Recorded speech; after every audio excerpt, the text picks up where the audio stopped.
Hello everybody. Once again on behalf of DM tutorial, I welcome you to this episode of my series of tutorial videos.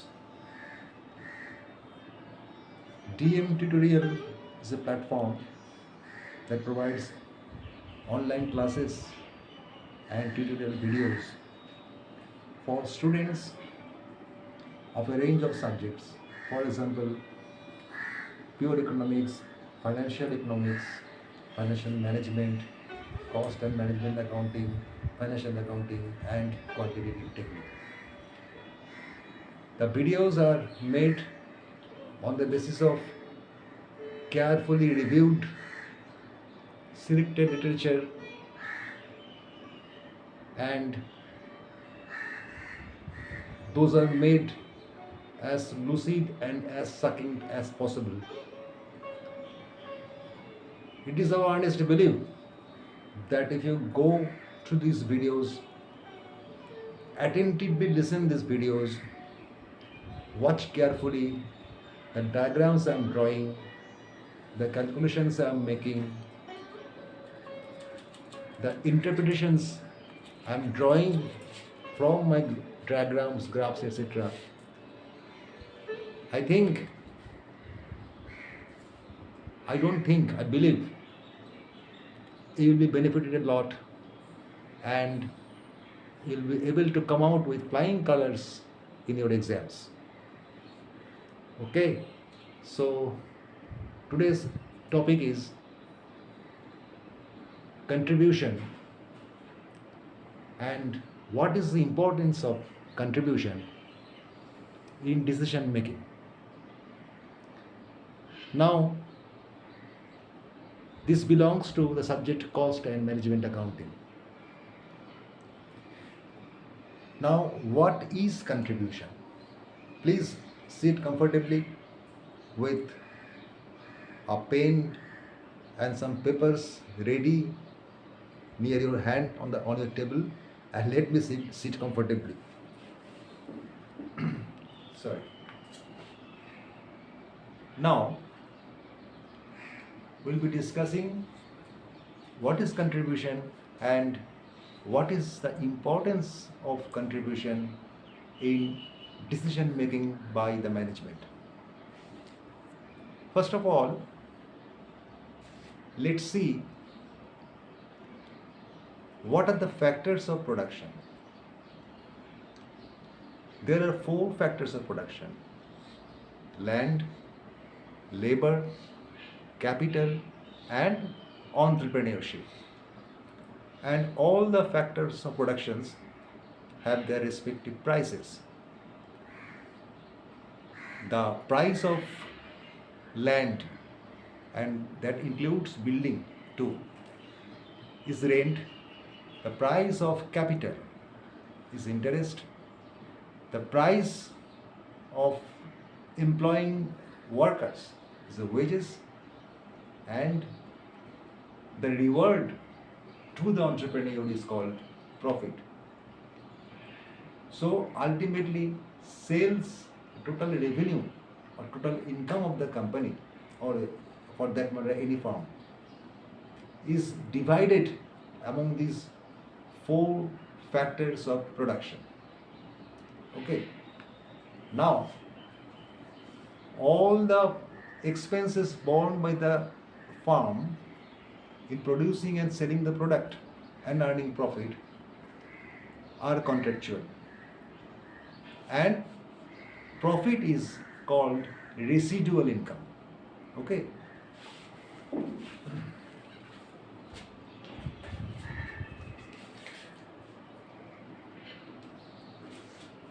Today's topic is contribution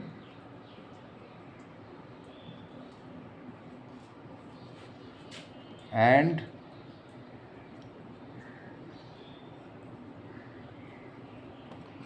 importance of this in management decision making.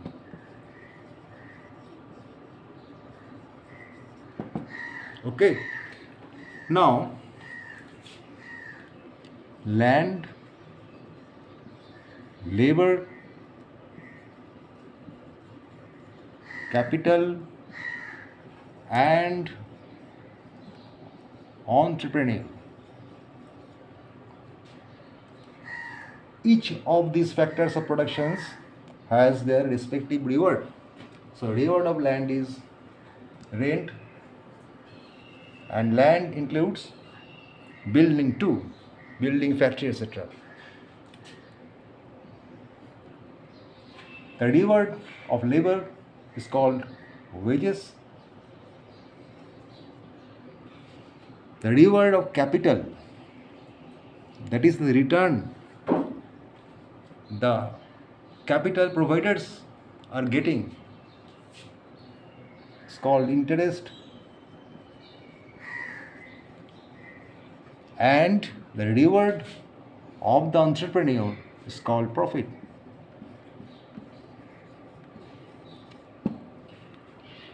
Okay. Now if we add these rewards, these plus this, rent plus wages plus interest plus profit, equal to sales. Now you see, these three are contractual. These three expenses are predetermined. Rent is prefixed, wages prefixed, interest prefixed. So the entrepreneur cannot avoid paying these rewards. The entrepreneur has to pay reward for the land, reward for the labor, and reward for the capital. And after paying all these expenses, what remains is profit. So profit is not contractual, profit is residual. Profit is not contractual, profit is residual.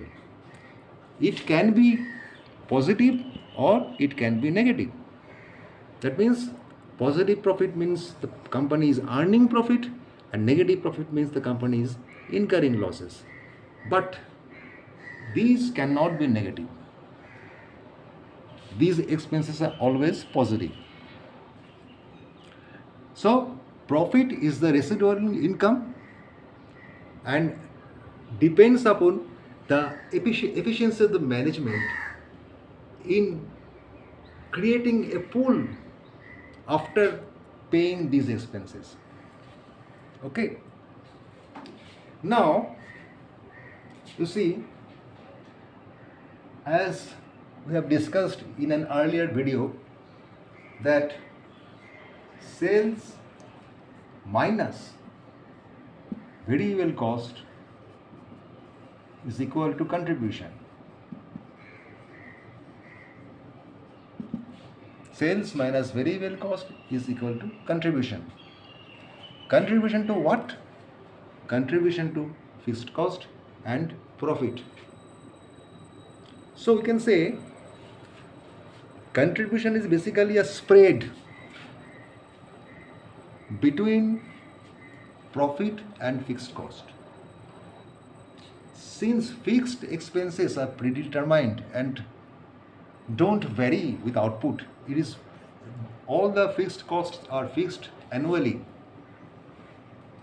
then profit will vary if contribution varies, because contribution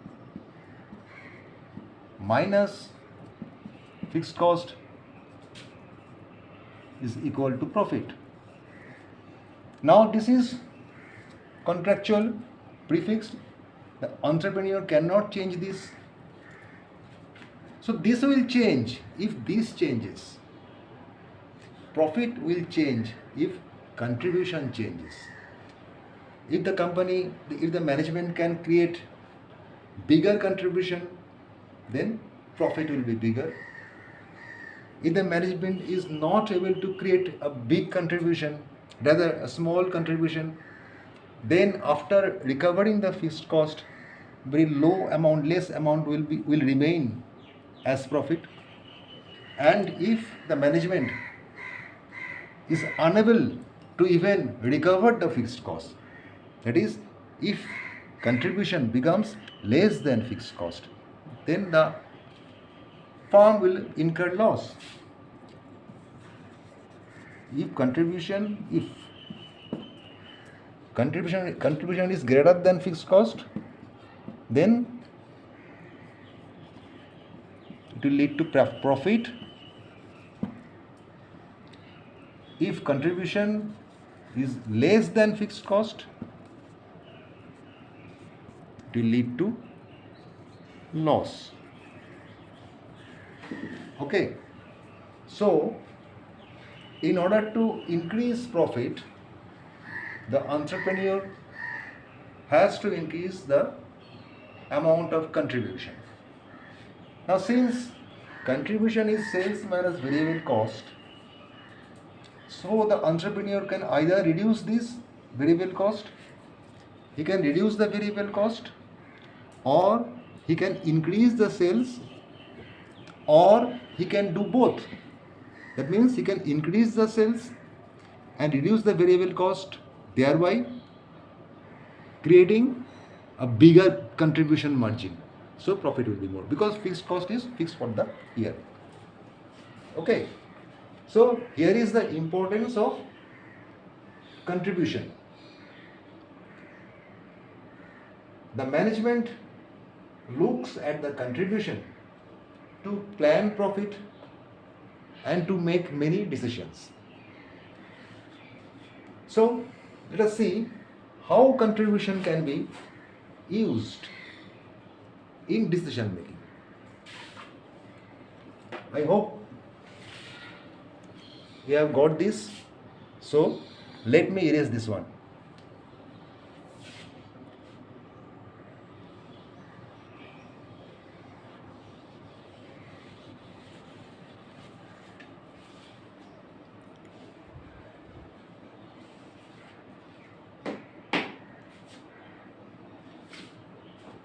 Suppose a company or a firm is manufacturing and selling 3 units, X, Y and Z.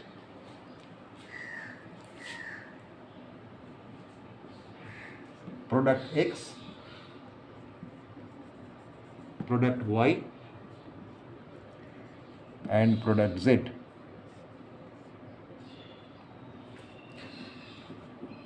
Now sales price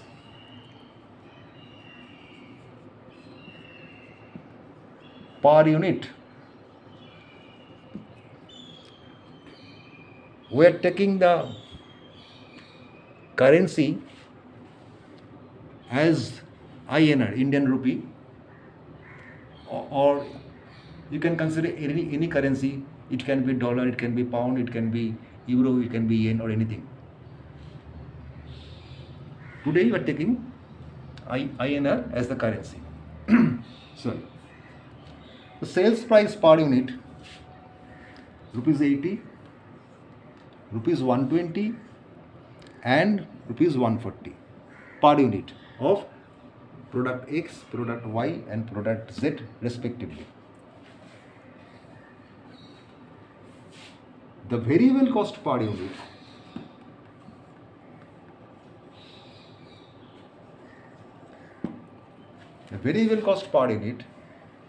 is 40,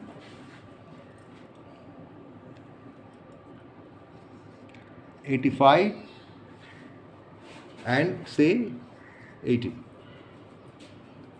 So sales minus variable cost is contribution. So we get contribution per unit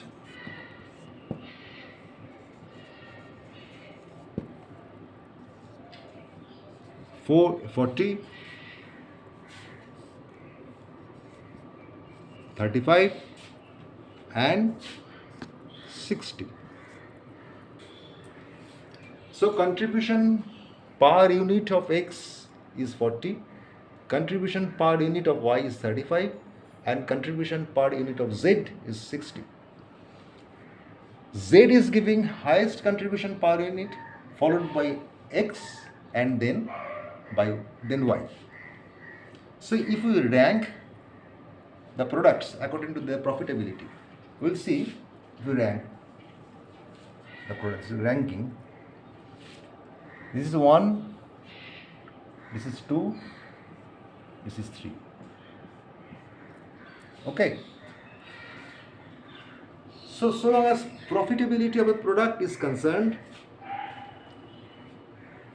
product A, Z is most profitable, that is most desirable for the producer. Next come product X, giving 40 INR 40 per unit as contribution, and third one, the least contribution is coming from product Y, which is giving 35 INR per unit as contribution.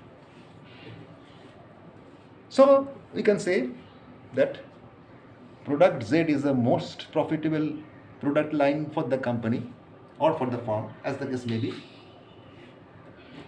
And the firm must try to maximize the sales of product Z, because by doing so, his profit will be more, because he won't have to incur any further fixed costs. So contribution per unit tells the management on what product the management should focus on. So this far is okay. Now we can say the product Z is most profitable, followed by product Y, and then by followed by product X, and then by product Y. But that does not mean that product Z is giving the company highest profit, though the profitability of product Z is maximum, highest, but there is no guarantee that product Z is giving the maximum profit. Why? Because there are many constraints in terms of demand in the market, demand for the product in the market, constraints in terms of availability of factors of production, such as skilled labor or a special kind of raw material or imported raw material. Machine hours can be constrained, labor hours can be constrained, and there can be other managerial constraints. So by incorporating those constraints, the company plans and budgets its production, cost of production, and income. Suppose demand for these three products in the market are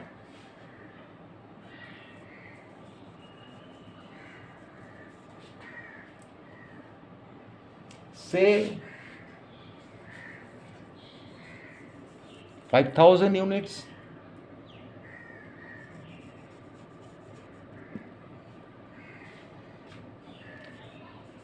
(1,000 units), and say 500 units.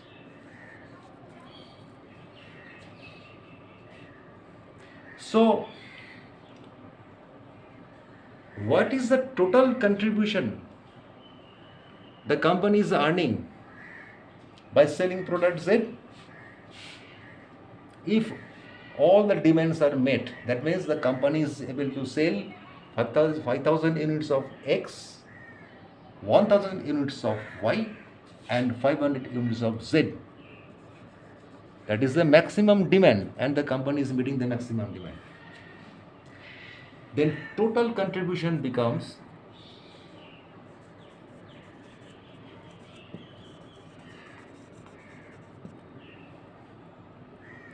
(5,000 into 40), 5,000 units multiplied by contribution per unit. So 5,000 into 40 is the total contribution from product X. total contribution given by product Y is 1000 into 35, and contribution from the highest profit earning product line of the company is 60 into 500. So this is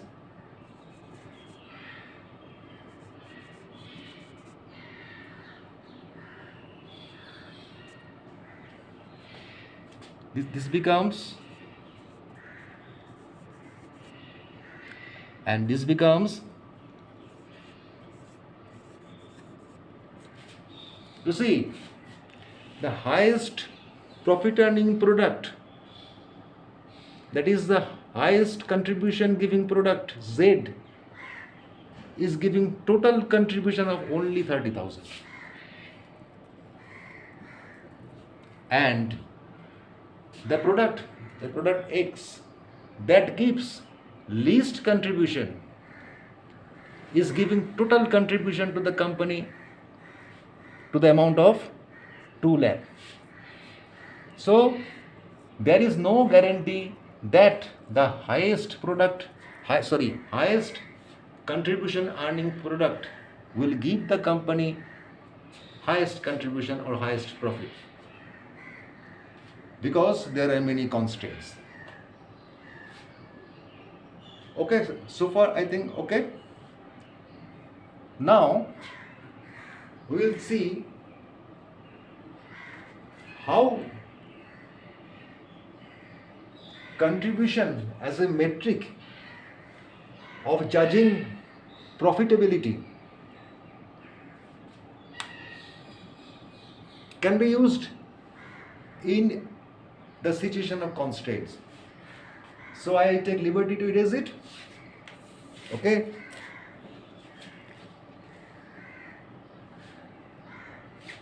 I am erasing this portion only.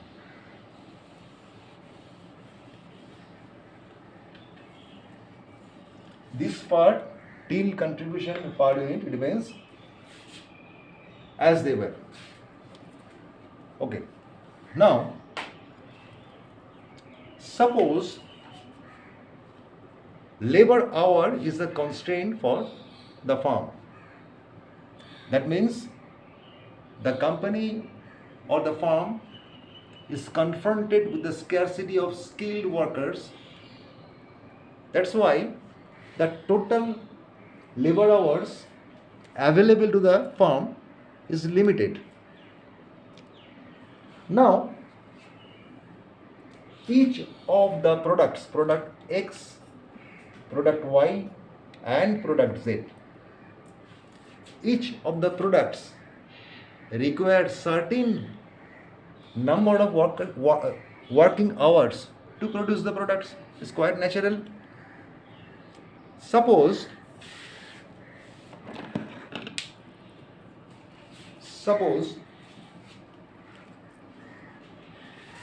we write down here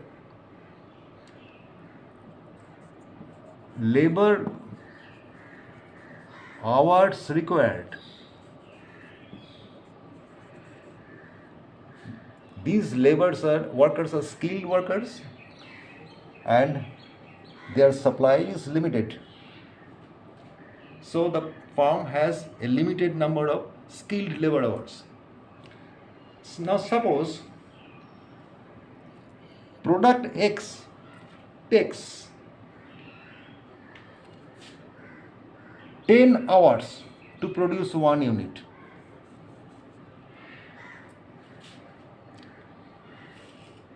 Product Y takes 7 hours to produce 1 unit, and product Z takes 12 hours to produce 1 unit. Okay. By applying the skilled workers, by employing the skilled workers, and skilled workers are deploying their skills, and they are spending 10 hours to produce X, 1 unit of X. They are spending 7 hours to produce 1 unit of Y, and they are spending 12 hours to produce 1 unit of Z. Now, since skilled workers are limited, labor hour is limited, the management has to utilize the workers in a judicious manner, isn't it? That means the management must ensure that the skilled workers are optimally utilized. You see, contribution per unit and labor hours required. So here you can get contribution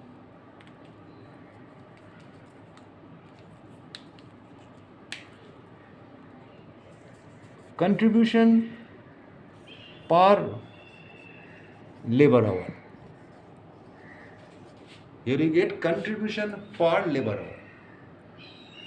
They are skilled workers. Remember, they are skilled workers, and their supply is limited.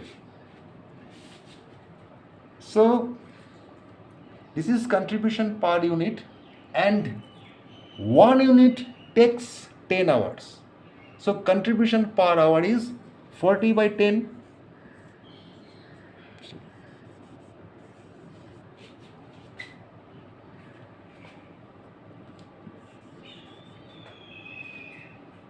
Equals to 4.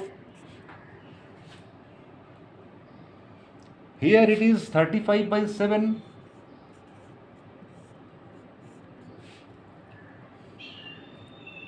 It's 5.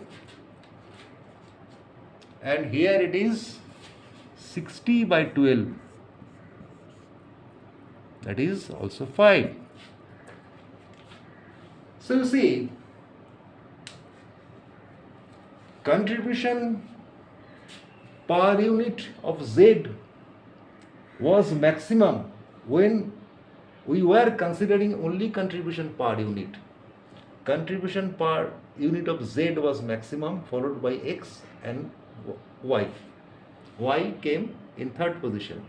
Now you see here, contribution per unit of labor hour has become same for product Z and product Y. This means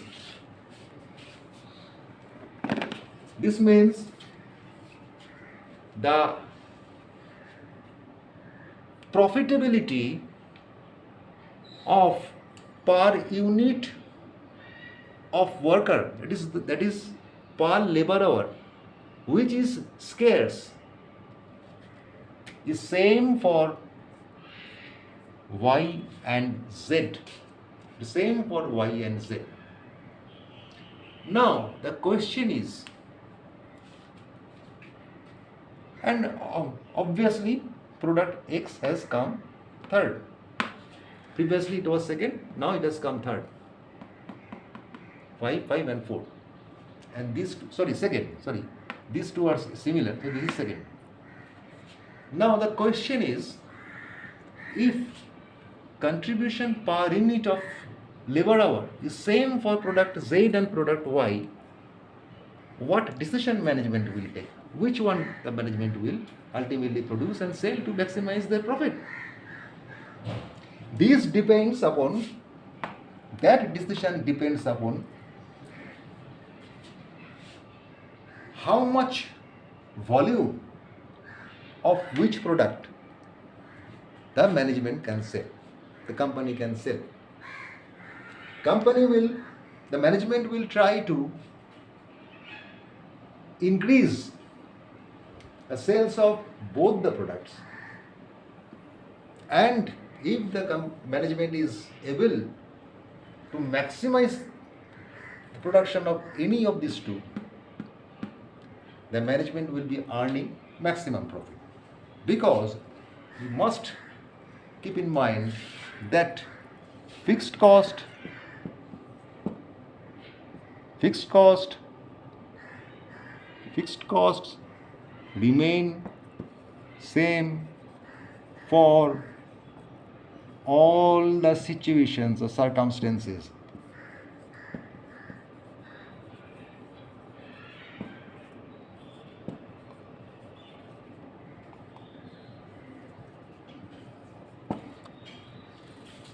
Whatever is produced, which product is produced to the maximum level, which product is produced to the minimum, that fully depend upon the internal process running capacity of the business, how the business can control its costs, how the business can increase its sales by making product promotions, advertising, publicity, etc., etc. That is the marketing strategy, which marketing strategy the firm will undertake. There are a lot of things out there. Now obviously there is the demand for the product in the market, because the firm cannot cross the demand for the product. The firm will not produce any commodity which is not sellable in the market. That is the biggest constraint. Of course, there is the constraint of other constraints also, like machine hours, storage capacity, and then managerial capacity also. Managerial capacity is also a very strong constraint for many firms, and it has a very big impact on the operational efficiency of the company, because management cannot be increased or decreased like other factors. Land can be increased, machinery can be increased, workers can be increased, although increasing land, building, machinery, etc. takes time, but increasing the amount of material, the amount of workers are more easier. But changing the managerial capacity, because management is, entrepreneurship is one of the factors. It is very difficult to change management, and it is impossible to change that factor, that is increase or decrease that factor in a short period. It takes a very long time to change that factor. Okay, so what we have learned today, we have learned in this video what is contribution, and how, and what is the importance of contribution, and how contribution can be used in decision making, especially when there is a constraint. This file is enough for today's this video. In another video, we will discuss how contribution can be used as a tool to take more complex management decisions. Okay? So, I believe all of you have enjoyed this video, and I believe this video is going to benefit you in a very long way, and in the exams you will find this video as helpful in solving problems on cost and management accounting, especially variable costing or marginal costing chapter. Okay, so have a nice time. Thank you for watching this video. Goodbye.